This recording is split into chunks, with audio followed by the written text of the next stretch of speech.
Around 320 American sailors live and work inside nearly 9,000 tons of steel, cutting through the ocean at more than 30 knots. Once underway, there's no stepping outside, no extra space to retreat to. This is the USS Arleigh Burke, a guided missile destroyer. Built for war, she's packed with advanced radar systems and vertical launch missiles. But behind the weapons is a far less visible battle: daily life at sea. Every day, a small galley crew feeds hundreds of sailors from compact kitchens. Sailors sleep in stacked bunks with barely room to sit up and rotate through shared showers where time, water, and privacy are limited. On a destroyer, there's no excess space, no luxury, and no pause button. This is how destroyer crews eat, shower, and sleep at sea, inside a destroyer galley. Eating on a U.S. destroyer isn't casual. It's structured, communal, and surprisingly critical to life on board. On a ship like an Arleigh Burke-class destroyer, sailors and officers dine in the mess deck, the ship's cafeteria-style dining facility, where trays move along serving lines and food prepared in the galley is laid out buffet-style for all hands to choose from. Meals are served on a set schedule: breakfast, lunch, and dinner, because each sailor's day is organized around watch rotations and duties, and timing is important to keep the ship running smoothly. The food itself is made by culinary specialists, enlisted sailors who receive formal training in culinary arts, management, and hospitality, and are responsible for planning menus, preparing meals, and maintaining hygiene. These specialists often begin preparing the day's first meal hours before the crew wakes up, and the work continues through lunch and dinner to ensure meals are ready and served on time. Lines in the mess deck can be crowded since a few hundred crew members share the same space and limited seating, and mess periods are often lively moments where sailors sit together, catch up, and get a bit of downtime between watches. Special themed meals like Taco Tuesday or a cookout on deck during good weather help boost morale and break up the routine. Food quality is generally considered decent, but as you can expect, there are challenges when preparing fresh food at sea. If you're fascinated by life aboard America's warships, hit subscribe and ring the bell so you never miss our next breakdown of destroyers, submarines, and the people who operate them. Limited time and ship movements. If there's one problem affecting how U.S. destroyer crews eat, it's the limited time and constant motion. The mess deck is a compact space relative to the size of the crew, leaving very little seating and forcing crews to eat quietly before running out of space. Meals are tightly scheduled around watch rotations and duties.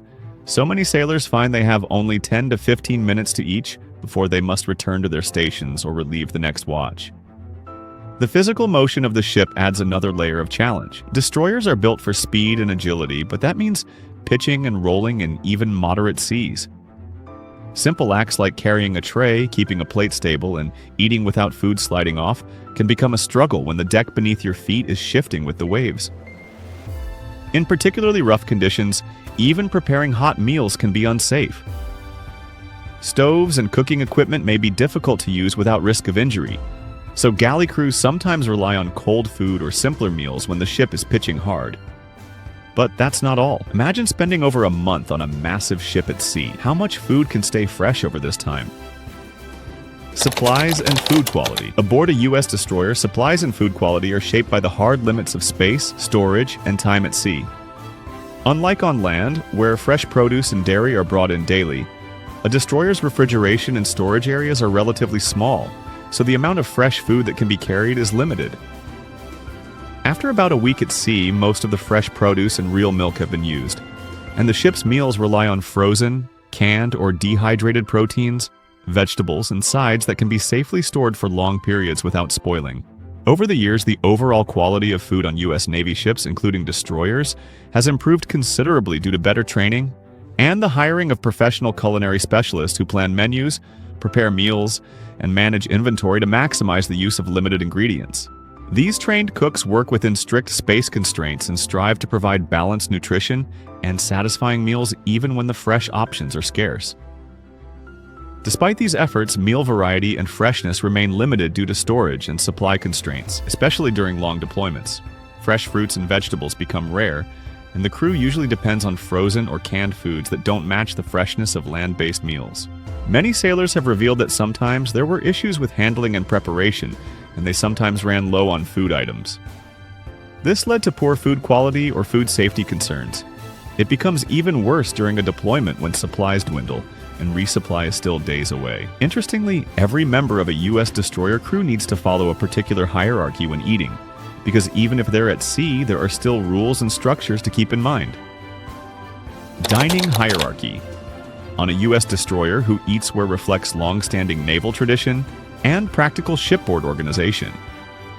Most of the crew who are enlisted sailors in pay grades E1 through E6 dine in the mess decks. This is the ship's main cafeteria-style dining area where trays are filled and seats are shared in a busy communal setting. This space is designed to serve the bulk of the crew efficiently and without formalities, and sailors often eat in shifts based on their watch schedules.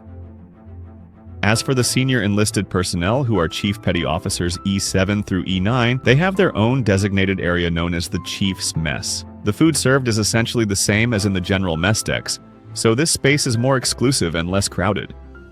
It's where they eat together and discuss ship matters outside of formal duty. Commissioned officers, from ensigns up to the commanding officer, dine in the wardroom. This is a separate officer's mess with its own customs and etiquette. In the wardroom, officers are expected to observe traditional dining manners, such as waiting for the senior officer to sit before beginning a meal. If they arrive late, they ask for permission to join the mess.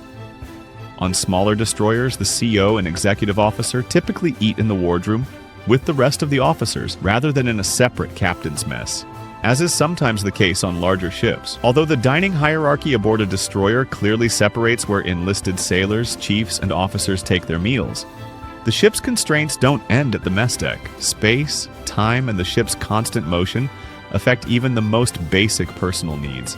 And that includes taking showers. With limited freshwater and compact shower areas spread throughout the ship, sailors must adapt to routines that are different from life ashore. So, what is it really like when a destroyer crew takes a shower? The reality of Navy showers. Showers aboard a U.S. destroyer do exist, but they are a far cry from the leisurely baths most people enjoy on shore. On a ship built for combat, space is at a premium, so shower facilities are compact and separate from sleeping quarters. In fact, sailors have to climb ladders and walk through narrow corridors just to get there. Because of this physical distance and the small size of destroyer heads, sailors typically take quick showers when they're off duty and free from watch obligations. Fresh water is always a precious resource at sea, even with onboard distillation plants producing drinking water. To conserve it, the Navy employs the so-called Navy shower. This involves wetting down, turning off the water to lather, and then rinsing briefly before turning it off again. With this routine, they can keep water use to a minimum. Sailors are often advised to bring shower shoes or flip-flops, both for hygiene and because the shower stalls and decks can be slippery while the ship is underway. Because the showers are shared among the crew and not attached to individual berthing spaces, modest gear or a bathrobe is very important when moving between the racks and the head. Regardless of this, water conservation remains highly important when showering in a U.S. destroyer, but how do they save water on a destroyer that's always surrounded by water? Water conservation. Aboard a U.S. destroyer, fresh water is a precious resource that's produced and managed with great care because the ship spends long stretches at sea without access to shore supplies. Modern Navy warships are equipped with onboard freshwater generation plants that convert abundant seawater into usable freshwater. Most destroyers rely on reverse osmosis desalination systems, which push seawater through high-pressure membranes that filter out salts and impurities, producing potable water for drinking, cooking, and washing. These systems can produce thousands of gallons of fresh water daily, allowing the ship to remain self-sufficient. In addition to RO systems, some ships also use variations of distillation processes in which seawater is heated until it vaporizes. The vapor is then condensed into fresh water, leaving salt and minerals behind. The RO and distillation technologies are always designed to meet strict Navy standards for drinking water quality. Since fresh water is constantly produced on board rather than drawn continuously from the sea, conservation is very important.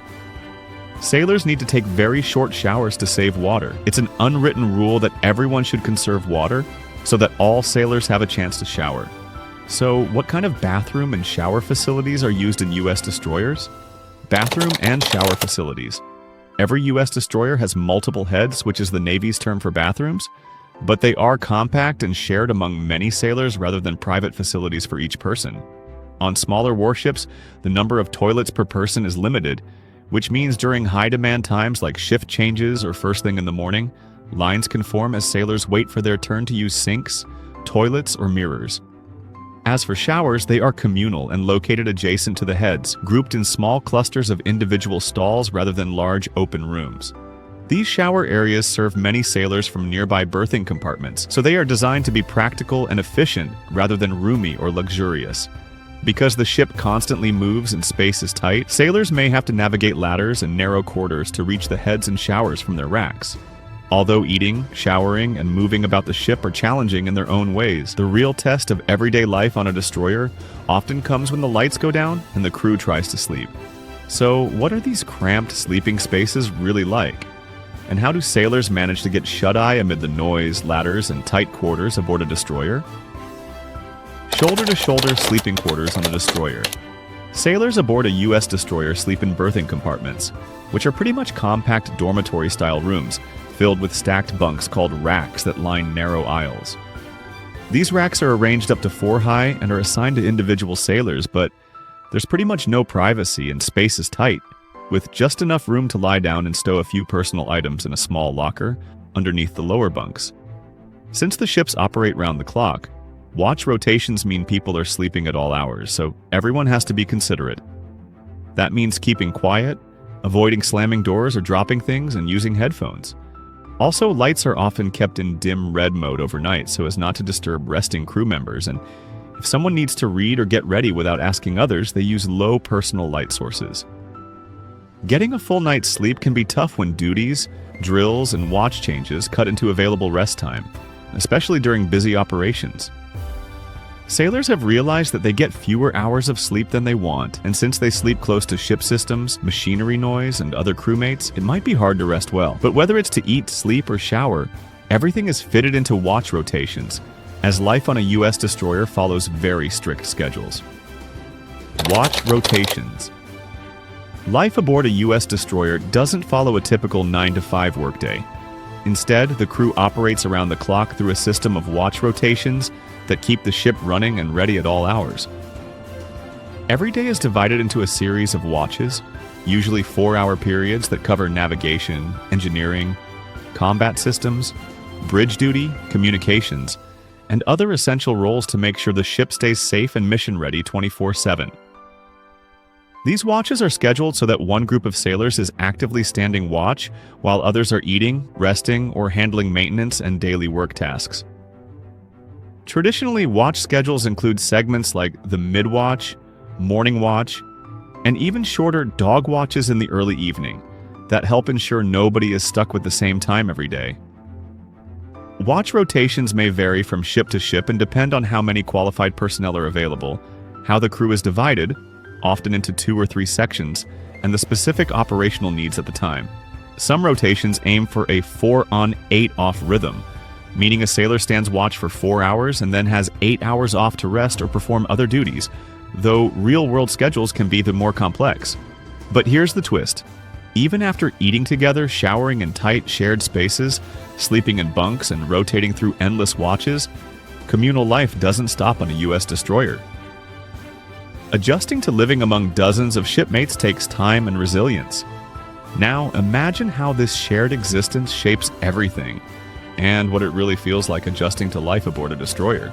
Adjusting to communal life on a U.S. destroyer. Adjusting to communal life aboard a U.S. destroyer is a unique psychological and social challenge that sailors must navigate alongside their duties at sea. The close quarters environment, like shared sleeping racks, compact mess spaces, and limited private time, naturally pushes individuals to develop strong social bonds and reliance on shipmates as part of their support system.